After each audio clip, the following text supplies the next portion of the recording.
On veut aller dans la prière. Et j'aimerais demander à Michel de venir prier pour nous. Éternel, grand Dieu, tu nous vois désirant vouloir être en mesure de comprendre ta parole. Et nous avons besoin que tu ouvres notre esprit. Nous avons besoin que ce soit toi qui nous dirige, qui nous donne l'intelligence, qui nous donne la force d'accomplir ta volonté. Alors Seigneur, bénis notre assemblée, bénis ce qui va se dire et encore une fois, merci. Merci de pouvoir s'attendre à ce que tu répondes à nos prières. C'est dans le puissant nom de ton Fils, notre Seigneur Jésus-Christ, que nous te prions. Amen. Dans les moments où je me sens très faible, c'est mon appartenance qui fera toute la différence. Amen.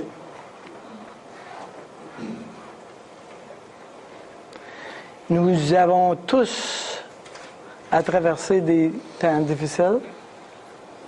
Nous avons tous à traverser des périodes de doute et de questionnement. Nous avons tous des batailles intérieures dans notre jardin secret. Nous sommes souvent seuls avec nos luttes et nos épreuves. Vraiment, il y a seulement nous, plus que n'importe qui connaît l'ampleur de ce qui est en train de se vivre. Et dans ces moments où je me sens très faible, ça va être mon appartenance qui va faire toute la différence. Alors je dois nommer dans ma vie mon appartenance. Par exemple, si je nomme l'Église et si je nomme mon appartenance à l'Église comme étant une organisation, le mot organisation invite à la structure, à des comités, à du leadership. Le mot Église, quand il est associé à l'organisation, parle de planification. Maintenant, si j'associe le mot Église à colonne et appui de la vérité, alors là, mon attente sera que quand je suis à l'Église, on prêche la vérité, qu'on se soucie de la vérité, qu'on dénonce le mensonge. Je voudrais être avec un groupe qui examine toute chose et retient ce qui est bon. Je m'attendrai à ce que l'Église monte aux barricades face au mensonge ou au mal. Si, pour moi, l'Église est associée avec la famille, si mon appartenance à l'Église, c'est une appartenance avec la famille, alors là, je voudrais qu'on ait des liens relationnels forts. Quand je viendrai à l'Église, je m'attendrai à être accueilli avec mes frères et mes sœurs. Quand je serai en problème, je m'attendrai à ce qu'on vienne me secourir ou me soutenir.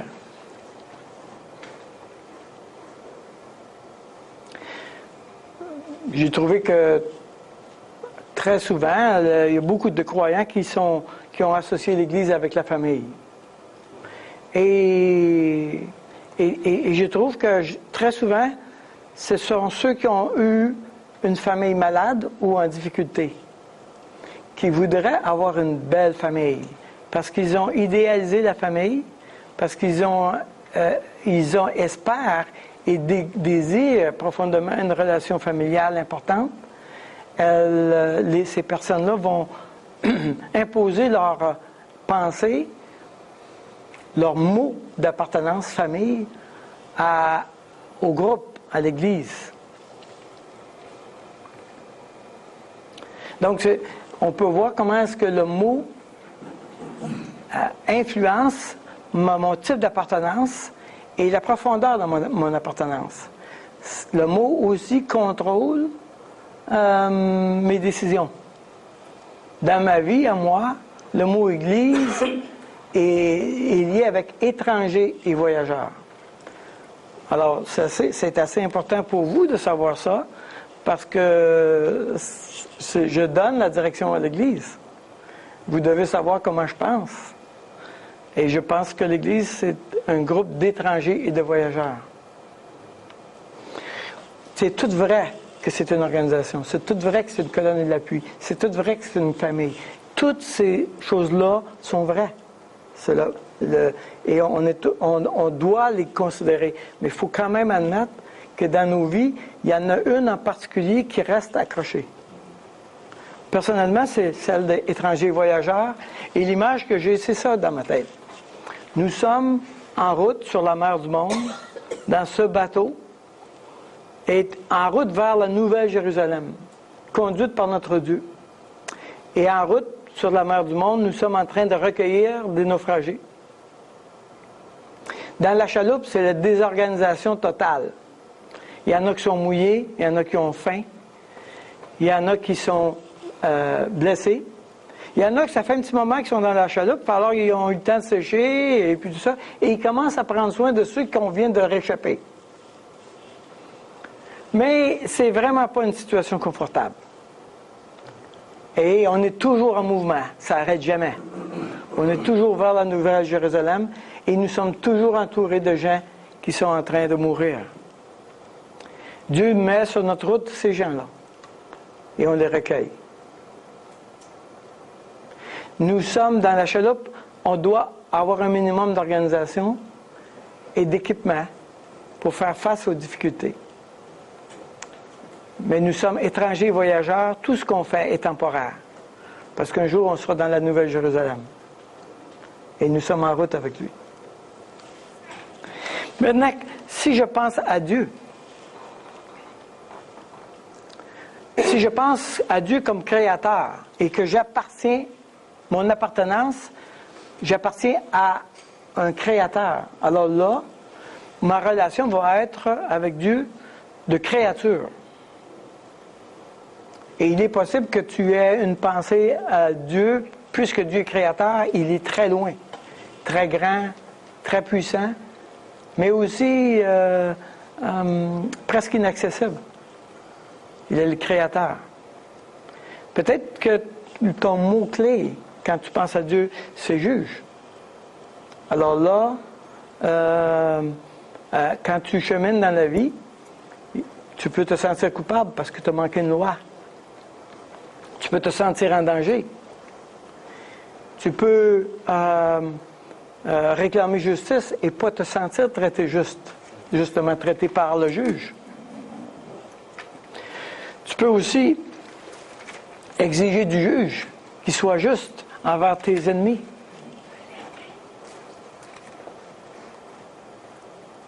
Alors j'ai une relation avec Dieu comme au niveau légal, juridique. Je peux avoir mon mot-clé peut être sauveur. J'appartiens à un sauveur. Et là,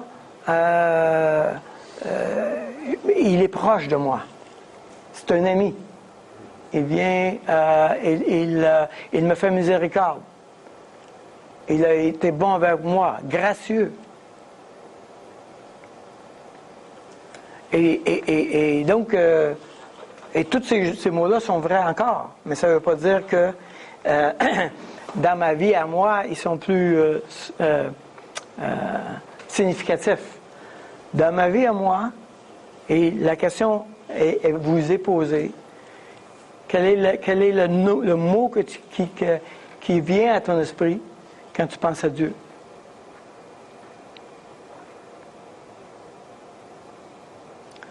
Qu'est-ce qui vient dans ton esprit? Quelle est la relation, quel est le mot d'appartenance qui te revient le plus souvent dans ton cœur?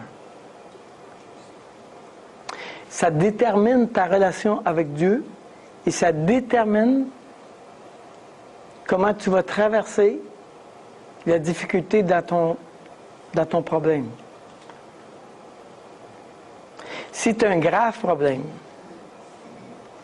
et que ton mot-clé, c'est ton appartenance, tu appartiens à un juge, peut-être que tu vas te sentir puni de Dieu, discipliné par Dieu.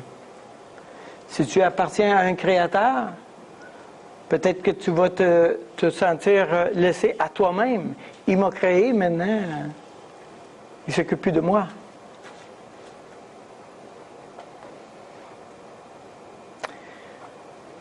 La problématique que tu vas rencontrer va déterminer, c'est-à-dire ta façon de penser de Dieu va déterminer comment tu vas traverser la problématique. Personnellement, mon mot-clé, c'est Père. C'est beaucoup influencé par nos expériences du passé, n'est-ce pas? C'est beaucoup influencé par ce que nous avons vécu comme enfants. Nos parents sont les représentants de Dieu. Alors mon père, je sais qu'il est toujours là pour moi. Il est souvent absent, mais jamais trop loin pour ne pas savoir ce qui se passe avec moi. Et au moment où j'aurai un problème, il va être là. Je sais qu'il m'aime. Il ne me le dit pas souvent. Mais je sais qu'il m'aime.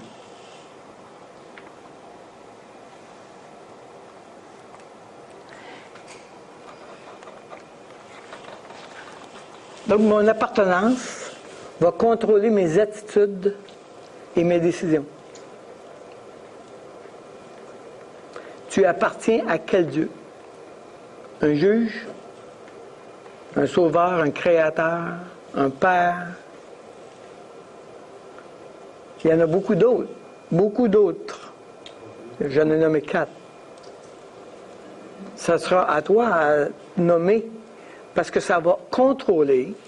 À partir du moment où tu auras compris qu'est-ce que tu nommes comme Dieu, ça va contrôler comment tu vas naviguer dans la détresse, comment tu vas naviguer dans les problèmes.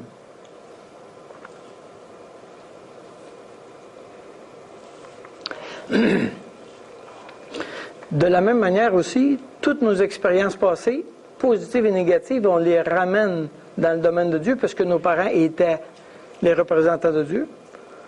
Alors ça veut dire que dans un domaine où je n'ai pas honoré mon père et ma mère, j'ai un problème avec Dieu.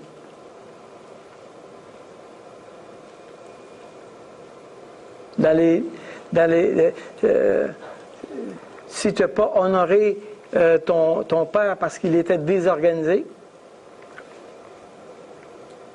alors tu es incapable d'avoir une relation avec Dieu quand il semble qu'il fait des choses d'une manière désorganisée. Si tu as honoré ton père ou ta mère parce qu'ils étaient très aidants, alors ta relation avec Dieu va faire que tu vas reconnaître Dieu à chaque fois qu'il est aidant dans ta vie. Vous me suivez? Ça ne veut pas dire que ça ne peut pas se changer. Ça veut dire qu'on part avec ça comme bagage. Dieu veut nous renouveler notre intelligence. Il veut nous amener à pardonner à nos parents dans les domaines où on a une dette avec eux. Il veut nous amener à renouveler notre intelligence et de commencer à comprendre que Dieu, c'est pas mon père et ma mère. Il est plus grand que ça. Et qu'il peut faire plus grand que ça.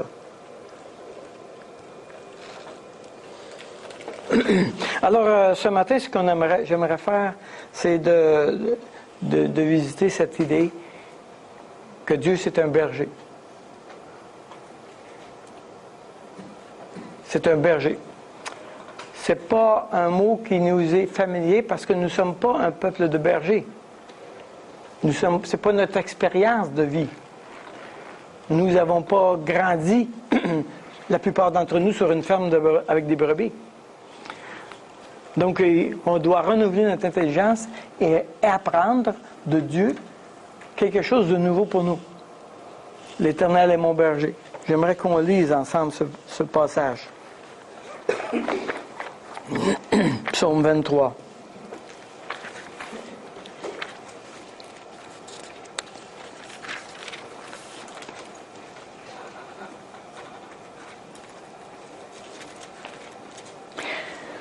Le psaume 23 est le texte le plus connu par cœur après le Notre Père. Dans le milieu anglophone, le psaume 23 est aussi connu, sinon plus que le Notre Père. Dans notre milieu, le psaume 23 est très peu connu, dans le monde francophone. L'Éternel est mon berger, je ne manquerai de rien. Il me fait reposer dans de verts pâturages. Il me dirige près des eaux paisibles. Il restaure mon âme. Il me conduit dans les sentiers de la justice à cause de son nom. Quand je marche dans la vallée de l'ombre de la mort, je ne crains aucun mal car tu es avec moi. Ta houlette et ton bâton me rassurent. Tu dresses devant moi une table en face de mes adversaires. Tu oins d'huile ma tête et ma coupe déborde. Oui, le bonheur et la grâce m'accompagneront tous les jours de ma vie et j'habiterai dans la maison de l'Éternel jusqu'à la fin de mes jours. L'Éternel est mon berger. La particularité de ce psaume-là, c'est qu'il n'y a aucune demande. Il n'y a seulement que des affirmations. L'Éternel est mon berger. Je ne manquerai de rien. Il n'y a aucune demande. Le psaume décrit son berger.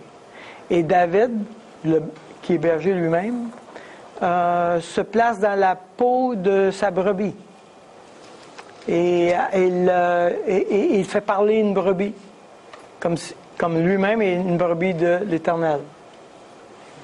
L'Éternel. Il connaît bien le travail du berger. Et il connaît bien le cœur du berger.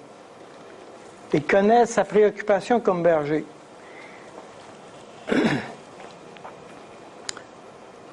En Israël, être berger, c'est beaucoup de travail. Parce que c'est un pays désertique, parce que c'est un pays de désert.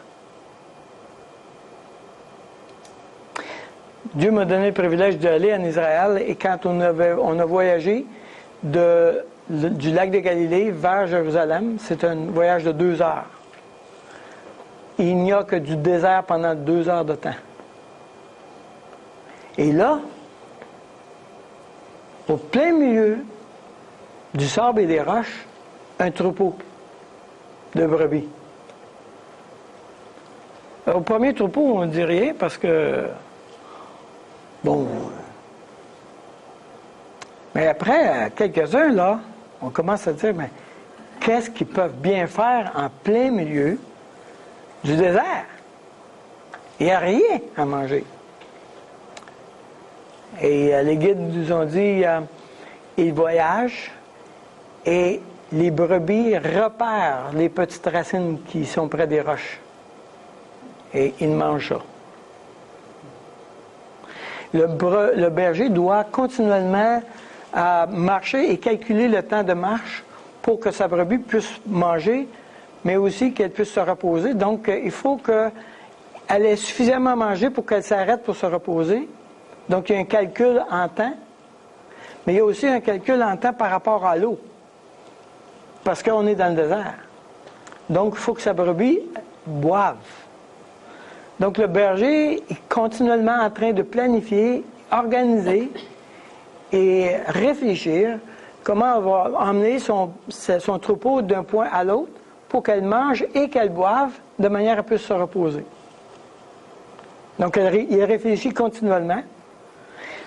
Il doit aussi réfléchir sur le trajet parce qu'en cours de route, il y a les voleurs et il y a les animaux sauvages. Donc, il doit réfléchir sur l'itinéraire pour protéger son troupeau.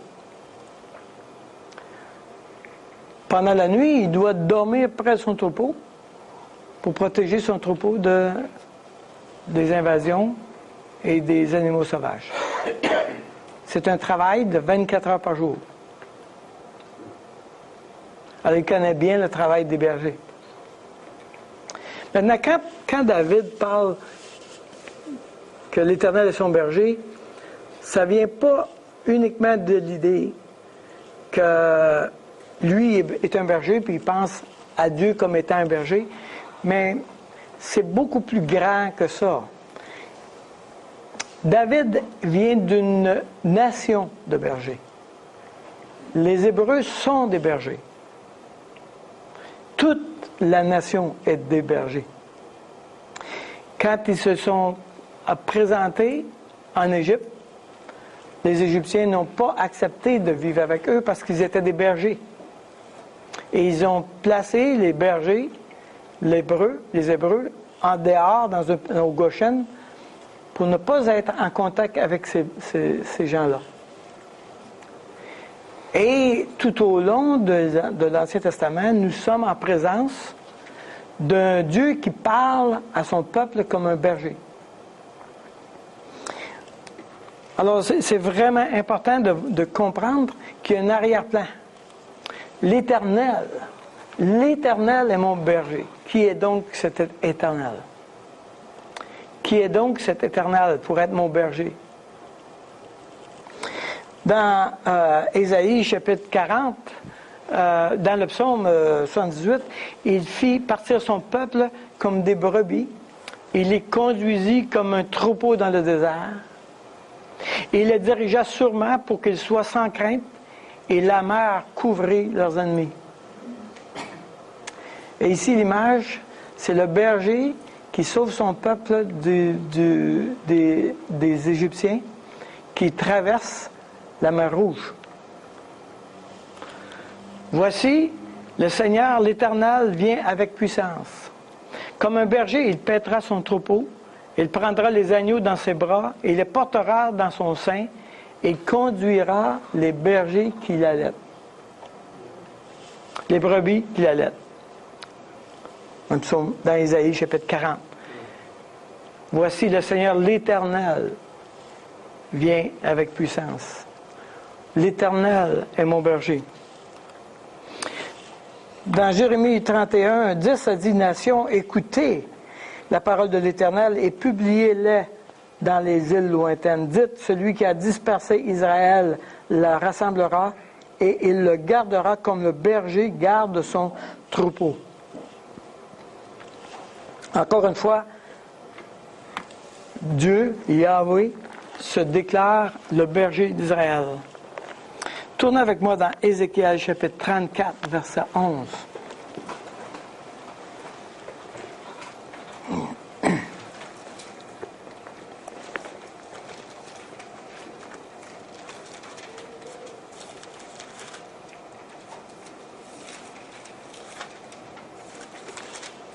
Car ainsi parle le Seigneur l'Éternel.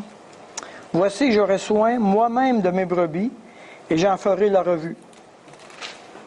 Comme un berger inspecte son troupeau quand il est au milieu de ses brebis éparses, ainsi je ferai la revue de mes brebis, et je les recueillerai de tous les lieux où elles ont été dispersées au jour des nuages et de l'obscurité. Je les retirerai d'entre les peuples, je les rassemblerai des diverses contrées, et je les ramènerai dans leur pays. Je les ferai paître sur les montagnes d'Israël, le long des ruisseaux, et dans tous les lieux habités du pays. Je les ferai paître dans un bon pâturage, et leur demeure sera sur les montagnes élevées d'Israël. Là, elles reposeront dans un agréable asile. Elles auront de grands pâturages sur la montagne d'Israël. C'est moi qui ferai paître mes brebis, c'est moi qui les ferai reposer, dit le Seigneur l'Éternel. Je chercherai celle qui était perdue, je ramènerai celle qui était égarée, je panserai celle qui est blessée, et je fortifierai celle qui est malade. Mais je détruirai celles qui sont grasses et vigoureuses, je veux les paître avec justice. Et vous, mes brebis, Ainsi parle le Seigneur l'Éternel. Voici, je jugerai entre brebis et brebis, entre bélier et bouc. Ici, on a dans un élément de prophétie qu'on retrouve ailleurs dans les petits prophètes, où Dieu se présente comme étant le berger d'Israël et qu'il va ramener son peuple, qu'il va prendre soin de son peuple et qu'il va les restaurer. Vous imaginez un peuple composé à 90% de bergers.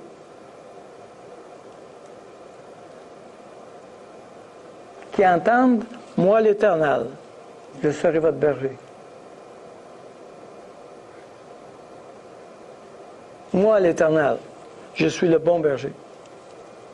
Moi je suis le bon berger. Vous avez des bergers qui attaquent les brebis, qui les laissent aller. Vous avez des bergers qui ne prennent pas soin de mon troupeau. Moi, je prendrai soin de mon troupeau. Je suis le bon berger. Imaginez qu'Israël, quand ils se réunissent dans les synagogues, depuis des centaines d'années, à chaque fois qu'ils sont en train de prier, presque toujours, pendant qu'ils prient, ils vont dire « Éternel, bon berger, tu es notre berger, tu es le bon berger. Merci pour cette semaine que je viens de traverser. » C'est comme ça qu'ils prient. La référence au berger est en permanence. OK? Pourquoi? Parce que c'est leur vie, c'est leur manière de vivre, et c'est avec ça qu'ils vivent en continu. Maintenant, tournez avec moi dans Jean chapitre 10.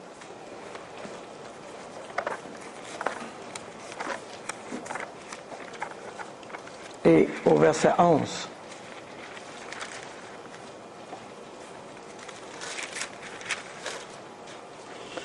Jean chapitre 10 et au verset 11. C'est Jésus qui parle. Et il dit, « Je suis le bon berger. » Avez-vous une idée de l'ampleur de cette déclaration-là dans le milieu d'une synagogue? Avez-vous une petite idée de la commotion qu'il vient de créer dans la synagogue? Il vient de dire, « Je suis le bon berger. »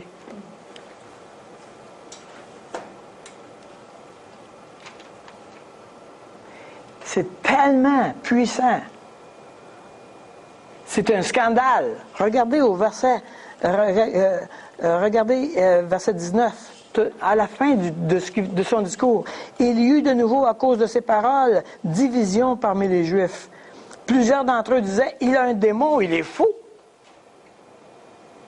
Il dit, je suis le bon berger. Qu'est-ce qu'il vient de dire? Je suis l'Éternel. Les gens, ils n'ont pas ils font pas de... ils n'ont aucun doute sur ce que Jésus vient de dire. Là. Il vient de se prétendre être l'Éternel, le berger d'Israël. Il vient de dire ça, lui-là. Là.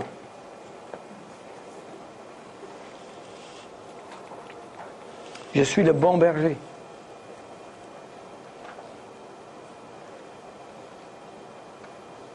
Qu'est-ce que tu fais en présence d'une personne qui dit ça? Je suis l'Éternel. Je suis au milieu de vous. Je suis le bon berger. Et là, il dit quelque chose qui est vraiment choquant. Parce qu'elle est à deux niveaux. Le bon berger donne sa vie pour ses brebis. Alors là, ils vont tous être d'accord. C'est vrai, un bon berger donne sa vie pour ses brebis, il investit tout son temps et tout ça.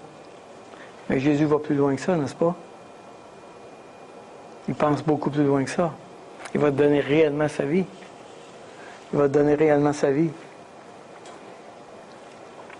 L'Éternel. L'Éternel, c'est Jésus. L'Éternel est mon berger. L'Éternel est mon berger. Évidemment, la question c'est, est-ce que je suis sa brebis? Est-ce que l'Éternel est vraiment mon berger? Le gros problème vient avec les personnes religieuses, les personnes qui prient continuellement, qui font des actes religieux. Et si tu leur parles, ils vont dire, oui, l'Éternel est mon berger. Puis tu es en présence de eux, puis tu dis, non, non. Je comprends ce qu'il dit. C'est une personne qui croit en Dieu, qui prie Dieu, etc. Je comprends ça, mais à l'intérieur de moi, je ne crois pas que l'Éternel est son berger. Je crois que c'est une personne religieuse qui, quand elle a des problèmes, elle va voir Dieu. Quand c'est difficile, elle prie Dieu. Qu'elle est naturellement religieuse. Comment je peux savoir que je suis la brebis de l'Éternel? Comment est-ce que moi, je peux savoir ça intérieurement? Que je suis réellement en train d'appartenir au bon berger? J'ai besoin de répondre à cette question-là. C'est fondamental, parce que je vais me tromper moi-même. Je vais me raconter une histoire. Dans Matthieu chapitre 7, des gens ont été surpris de la réponse de Jésus. Parce qu'ils ont dit, mais oui, on te connaît, mais oui, on connaît Dieu, mais oui, on fait des miracles en son nom. Plusieurs me diront ce jour, Seigneur, Seigneur, n'avons-nous pas prophétisé par ton nom?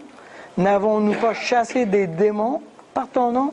N'avons-nous pas fait beaucoup de miracles par ton nom?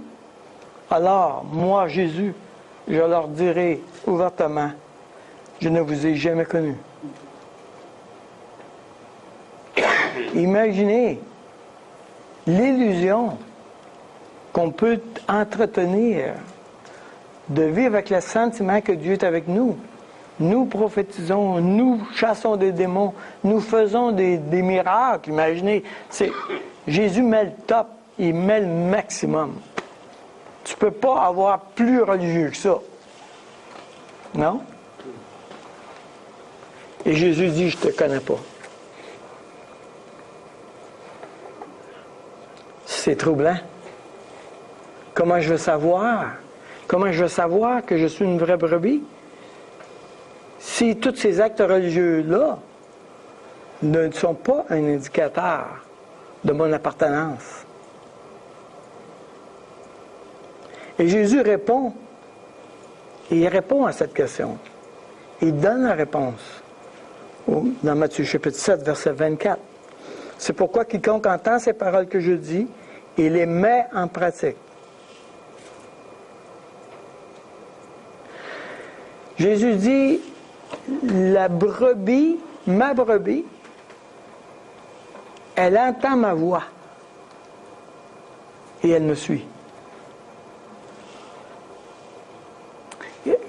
Il est en train de dire, quand Dieu parle, j'obéis.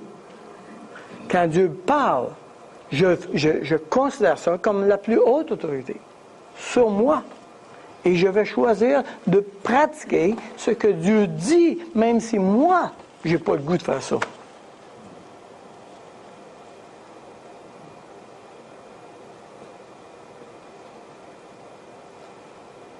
Parce que tout ce qu'on peut faire, on peut nager dans une atmosphère religieuse et spirituelle et prier Dieu, etc.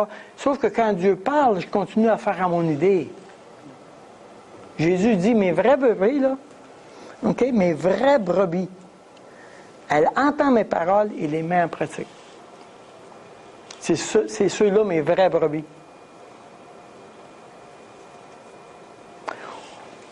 On s'entend qu'on ne dit pas toujours oui à Dieu. n'est-ce pas? On s'entend qu'on négocie avec le berger des fois. Mais, au bout de la ligne, ça reste quand même que quand Dieu parle, je choisis ce qu'il dit.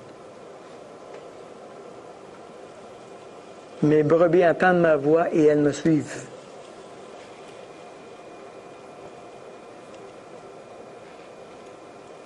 Maintenant, si je suis sa brebis, puis des fois je fais des mauvais coups, des fois je me sauve du troupeau, des fois je ne suis pas toujours en train d'être collaborateur, est-ce qu'un jour le berger peut décider que je ne suis plus sa brebis?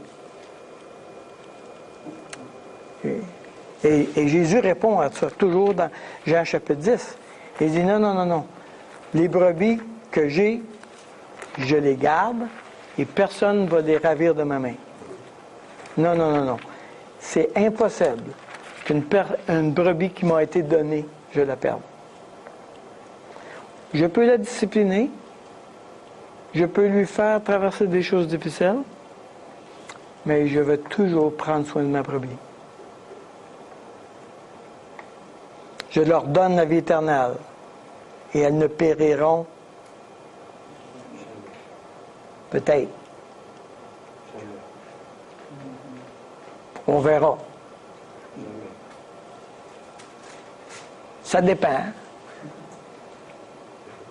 Elles ne périront jamais. Jamais. Imaginez la déclaration qu'il y a là. Jamais. Jamais. Personne ne les ravira de ma main. Personne, là, c'est même pas toi. Même pas toi. L'Éternel est mon berger.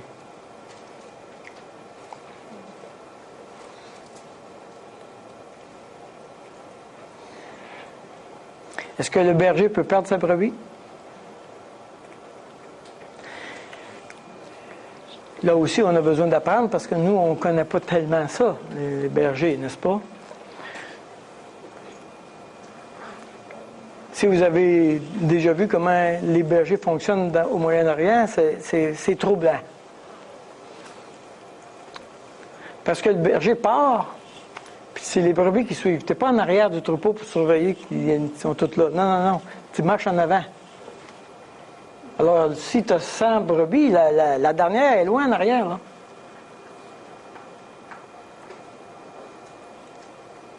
Mais lui, il est en avant. Ça veut dire qu'à chaque fois qu'il arrête, il est obligé de raconter toutes ses brebis. À chaque fois. Parce qu'il ne sait pas s'ils sont tous arrivés. Alors, j'y compte, et il en manque une. Il est obligé de refaire son chemin pour aller la retrouver, la venimeuse. Parce qu'il en manque une. Et il connaît exactement le nombre, et il n'en perdra aucune. Ça, c'est mon berger.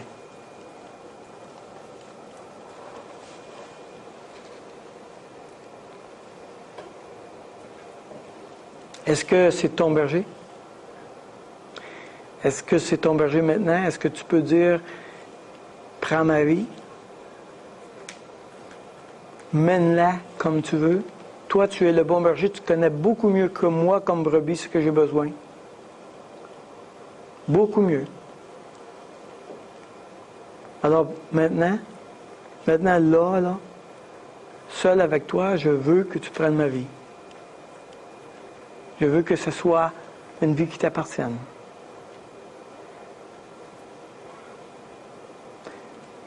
Dans ce domaine-là, tu ne l'appartenais pas encore. Dans ce domaine-là de ma vie, là, j'étais encore en contrôle. J'aimerais te la donner.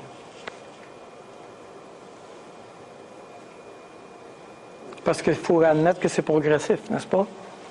La Bible nous parle de marcher de progrès en progrès. Donc, il y a un élément progressif. Ça n'existe pas qu'on a donné toute notre vie en bloc d'un coup. C'est pas vrai, ça. On dit à Dieu, bon, mon intention, c'est de te donner toute ma vie. Puis après ça, j'y donne morceau par morceau. Au fur et à mesure, il m'indique, là, il y aura ça aussi. Là, il y aura ça aussi. Ah!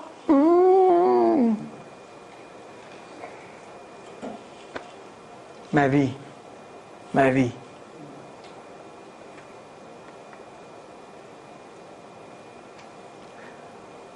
C'est bizarre. Parce que la vie, ma vie que je vais lui donner, la vie que je suis en train de contrôler, ça m'amène à la mort. Quel don quand je donne ça à Dieu. Quel don. Franchement.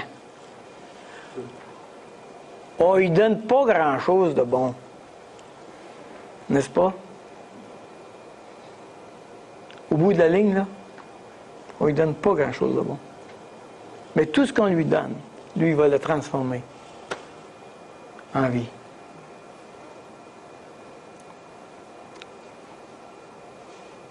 Ma vie, je veux te la donner.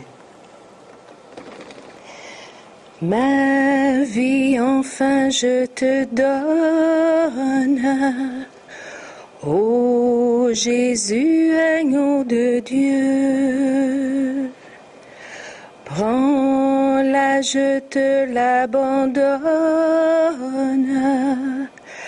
À cette heure et dans ce lieu, je t'apporte mes souillures, mon péché, mon mauvais cœur. Dans le sang de tes blessures, blanchis-moi, divin Sauveur. Tu connais mes luttes vaines pour triompher de mon cœur. Tu sais le poids de mes chaînes et ma secrète douleur. Que ta puissance infinie m'affranchisse du péché